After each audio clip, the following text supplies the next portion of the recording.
एक वक्त था जब अरविंद केजरीवाल कहा करते थे कि नरेंद्र मोदी इस जन्म में तो उन्हें नहीं हरा पाएंगे, लेकिन केजरीवाल की जिंदगी में ऐसा तूफान आ गया कि न सिर्फ नरेंद्र मोदी ने उन्हें हरा दिया, बल्कि आज की डेट में केजरीवाल ऐसी ऐसी मुसीबतों से घिर गए हैं जिससे निकलना हर किसी के बस की बात नहीं। केजरीवाल जिधर मुंह घुमा रहे हैं वहां उनको चैलेंज ही सामने खड़ा दिख रहा है। केजरीवाल के सामने चुनौतियां कितनी है सुनिए। पहली चुनौती, पंजाब में पार्टी को एकजुट रखना। दूसरी चुनौती, पंजाब में सरकार को बचाए रखना। तीसरी चुनौती, दिल्ली में खोई हुई जमीन हासिल करना। चौथी चुनौती, अपनी इमेज पर लगे हुए दाग को हटाना। पांचवी चुनौती, कानूनी पचड़ों से खुद को बचाना। छठी चुनौती, जो गलतियां हुई उनको सुधारना। केजरीवाल के लिए बहुत ही मुश्किल टाइम चल रहा है, क्योंकि हर कदम पर उनके लिए एक एग्जामिनेशन खड़ा है, एक इम्तिहान खड़ा है। दिल्ली में वो हार चुके,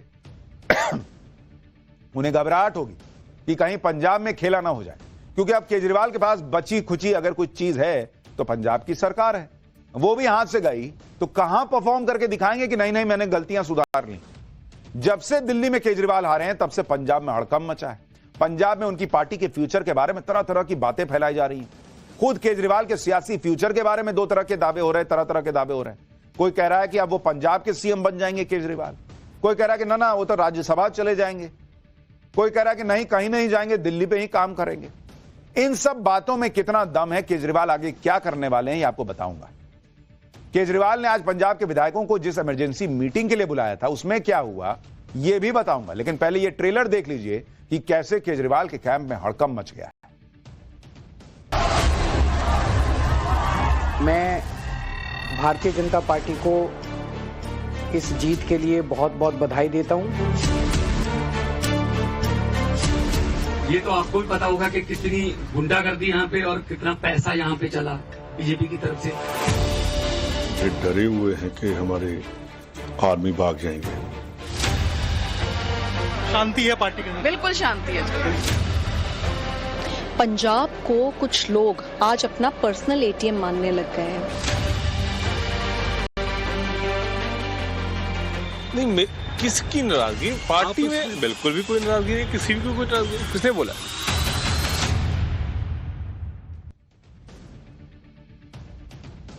दिल्ली में हार के बाद केजरीवाल के सामने सबसे पहली चुनौती पंजाब की है। पंजाब में आम आदमी पार्टी की सरकार पहले से ही परेशानी में घिरी दिख रही है क्योंकि कांग्रेस ने पंजाब में भगवंत मान को लेकर बड़े बड़े दावे करने शुरू कर दिए। इसी को देखते हुए केजरीवाल ने फौरन पंजाब पर फोकस किया और पूरी पंजाब सरकार को ही दिल्ली बुला लिया। पंजाब में आम आदमी पार्टी के 93 विधायक, सभी को केजरीवाल ने दिल्ली बुलाया। अच्छा, कुछ लोग कहेंगे कि 93 लोग को बुलाने से अच्छा था केजरीवाल खुद उठ के पंजाब चले जाते, एक आदमी को जाना था। 93 को क्यों बुलाए? 93 को इसलिए बुलाए ताकि यह दिखे कि केजरीवाल का दबदबा अभी भी चल रहा है पार्टी में।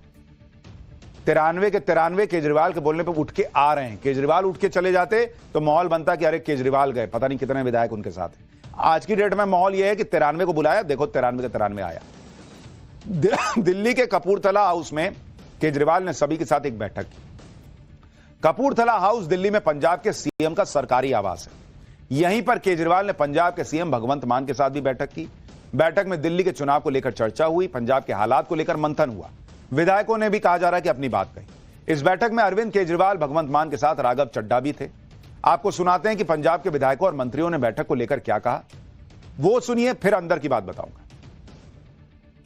किसी के साथ कोई नाराजगी नहीं है, सारी पार्टी जो है एक मुठ है। सभी विधायक जो हमारे राष्ट्रीय प्रधान हैं अरविंद केजरीवाल जी, उनकी जो नीचे सभी की एक तरह एक टीम बन के हम चल रहे हैं, और कैसे और आने वाले जो इलेक्शन है उसमें कैसे चलना है, बस इसी के रिगार्डिंग मीटिंग है। केजरीवाल साहब हमें बुलाते रहते हैं या पंजाब में आते हैं और पार्टी की मीटिंग्स होती रहती हैं, इसमें कोई बड़ी बात नहीं है। और हर बार केजरीवाल साहब का ये मैसेज होता है कि हमने इकट्ठे मिलकर काम करना है। पंजाब में आम आदमी पार्टी की सरकार को लेकर विपक्ष लगातार हमले कर रहा है। दिल्ली के नतीजों के फौरन बाद ही पंजाब को लेकर बयानों का दौर शुरू हो गया था।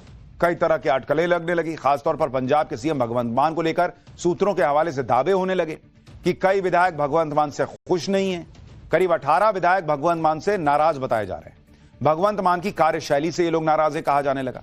सभी ने केजरीवाल को फीडबैक दिया है, यह भी कहा गया। आज की बैठक में इन सारी बातों को लेकर भी चर्चा हुई होगी। हालांकि पंजाब के सारे विधायक और नेता तो ये कह रहे हैं कि पार्टी में कोई नाराजगी नहीं है।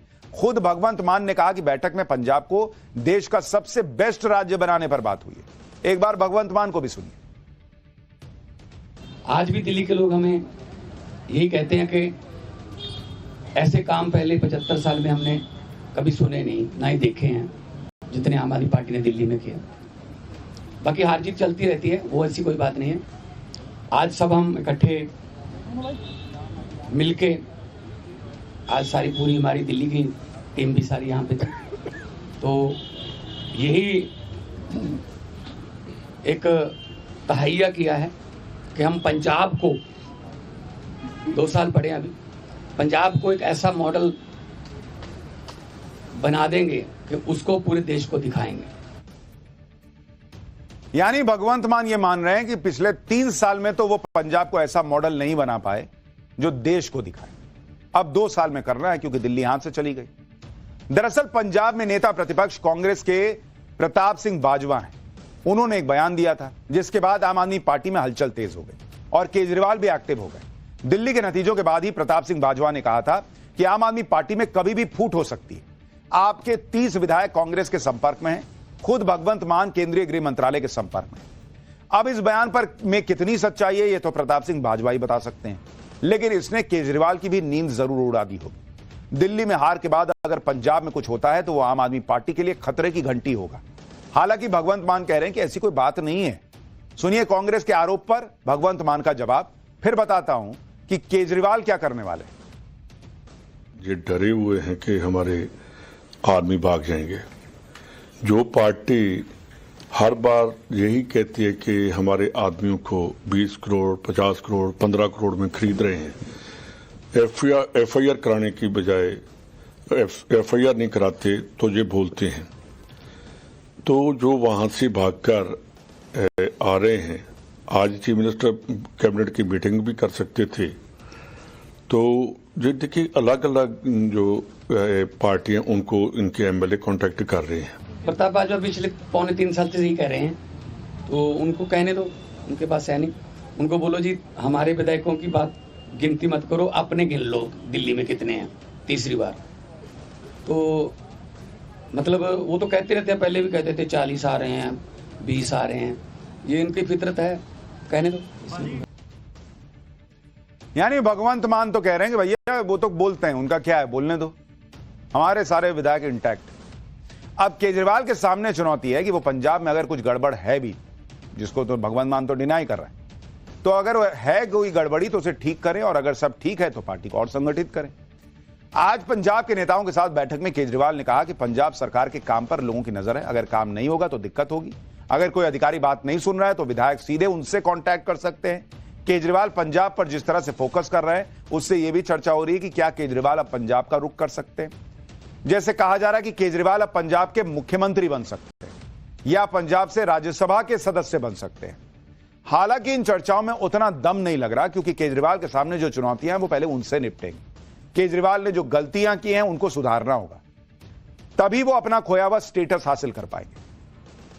केजरीवाल को लेकर चर्चाएं भले ही हो रही हों, लेकिन वो ऐसी गलती नहीं करेंगे कि पंजाब के सीएम बन जाएं या राज्यसभा के सांसद बन जाएं। और वो ऐसा क्यों नहीं करेंगे वो भी आपको बताता हूं। पंजाब में पहले से भगवंत मान मुख्यमंत्री हैं। केजरीवाल के लिए मान को इस्तीफा देना पड़ेगा। केजरीवाल पर सत्ता का लालची होने का आरोप लगेगा। केजरीवाल नहीं चाहेंगे कि ऐसा नैरेटिव सेट हो। इसके अलावा राज्यसभा के लिए अलग गणित लगाना होगा, अपने किसी सांसद से इस्तीफा दिलवाना होगा, फिर यह कहा जाएगा कि केजरीवाल बिना कुर्सी रह ही नहीं सकते। और केजरीवाल इस वक्त जो सबसे बड़ा संकट झेल रहे हैं वो उनकी इमेज को लेकर है। उनकी इमेज जो है ना, वो उसकी धज्जियां उड़ चुकी हैं। चाहे वो शीश महल हो, चाहे वो जेल से इस्तीफा नहीं दे रहे थे उसको लेकर हो, या वो जिस तरह से अहंकार से कह रहे थे कि मोदी को 2 जन्म लगेगा मुझे हराने में। पब्लिक कहने लगी ये कैसे हो सकता है, इस तरह की एरोगेंट बातें कौन कर सकता है। तो अगर वो पंजाब के सीएम या पंजाब से राज्यसभा गए तो और उन पर आरोप लगेगा, इमेज और डेंट हो जाएगी कि भाई ये तो बिना कुर्सी के सत्ता के रह ही नहीं पा रहे। दिल्ली में हार के बाद इसकी उम्मीद कमी है कि केजरीवाल इस तरह की गलती करेंगे। इसकी बजाय पुरानी गलतियों को दुरुस्त करना केजरीवाल के लिए ज्यादा जरूरी है, क्योंकि केजरीवाल ने एक नहीं कई गलतियां की हैं जिसका खामियाजा दिल्ली चुनाव में केजरीवाल को भुगतना पड़ा। केजरीवाल की छवि ऐसे नेता की रही है जो अगर गलती करता है तो पब्लिक के सामने स्वीकार करके माफी मांग लेता है, लेकिन दिल्ली में पिछले कुछ सालों में केजरीवाल ने एक नहीं कई गलतियां की, कोई माफी नहीं मांगी, जिनसे लोगों में यह मैसेज गया कि केजरीवाल में अहंकार आ गया है। दिल्ली में हार के बाद केजरीवाल का एक बयान वायरल हो रहा है, जिसमें केजरीवाल ने पीएम मोदी को चुनौती दी थी कि वो इस जन्म में तो आम आदमी पार्टी को नहीं हरा पाएंगे, दूसरा जन्म लेना पड़ेगा। इस बयान से लोगों को लगा कि केजरीवाल में बहुत अहंकार आ गया। यह आम आदमी की भाषा नहीं है कि मोदी को दोबारा जन्म लेना पड़ेगा हमको हराने के लिए। इस तरह का बयान केजरीवाल को नहीं देना चाहिए था, पब्लिक को लगा, और इससे केजरीवाल की छवि को नुकसान हुआ। आपको वो वायरल बयान सुनवाता हूं, फिर आपको बताऊंगा केजरीवाल से और क्या क्या गलतियां हुई हैं। मैं नरेंद्र मोदी जी को कहना चाहता हूं, मोदी जी इस जन्म में तो आप हमको नहीं हरा सकते दिल्ली के अंदर आम आदमी पार्टी को। आपको दूसरा जन्म लेना पड़ेगा, इस जन्म में तो नहीं हरा सकते आप आम आदमी पार्टी को दिल्ली में। बात सिर्फ इस तरह के बड़बोले बयानों की नहीं है। इसके अलावा भी केजरीवाल ने कई ऐसे काम किए जिससे उनकी छवि पर डेंट लगा। केजरीवाल ने पहले तो अपने लिए शीश महल बनवाया, शीश महल पर विवाद हुआ तो उसे डिफेंड करते रहे। शीश महल के जवाब में पीएम आवास का मुद्दा उठाने लगे। केजरीवाल चाहते तो गलती मानकर विवाद खत्म कर सकते थे, कहते कि हां ठीक है मैं बहक गया था, भटक गया था, अब नहीं रहूंगा शीश महल में। लेकिन उन्होंने पहले कागजों को फर्जी बताया, फिर पीएम के घर की बात करने लगे। इसी तरह से शराब घोटाले में गिरफ्तारी के बाद इस्तीफा नहीं दिया। केजरीवाल ने कहा कि वो जेल से ही दिल्ली की सरकार चलाएंगे, जबकि मनीष सिसोदिया और सत्येंद्र जैन से इस्तीफा दिलवा दिया था। इससे मैसेज गया कि केजरीवाल के लिए अलग नियम है, जबकि गिरफ्तारी से पहले इस्तीफा देकर सिंपैथी हासिल कर सकते थे। पहले केजरीवाल कहते थे कि यमुना को साफ कर देंगे, अब कहते हैं कि यमुना के नाम पर वोट नहीं मिलते। इसके अलावा केजरीवाल ने और भी कई बड़ी बड़ी बातें की जिनका उनको नुकसान हुआ। जैसे अब केजरीवाल कहते हैं कि अगर सरकार अपने मंत्रियों के लिए अच्छे वकील हायर नहीं करेगी तो वो केस हार जाएंगे, जबकि पहले केजरीवाल कहते थे कि अगर किसी नेता पर आरोप है तो उसकी फीस सरकार क्यों देगी, सरकार क्यों वकील करेगी। सुनिए पहले केजरीवाल ने क्या कहा था, फिर अब महाकुंभ का चैप्टर भी खोलना है। इस कानून में लिखा है कि अगर कोई भ्रष्टाचार करेगा तो सरकार उस भ्रष्टाचारी को कोर्ट में अपना मुकदमा लड़ने के लिए फ्री में वकील देगी। आजादी के बाद पहली बार यह कानून आया। सरकार के मन में कितनी दया है इन भ्रष्टाचारियों के लिए कि तकलीफ ना हो जाए इनको। सबने भ्रष्टाचार कर रखा है इन्होंने।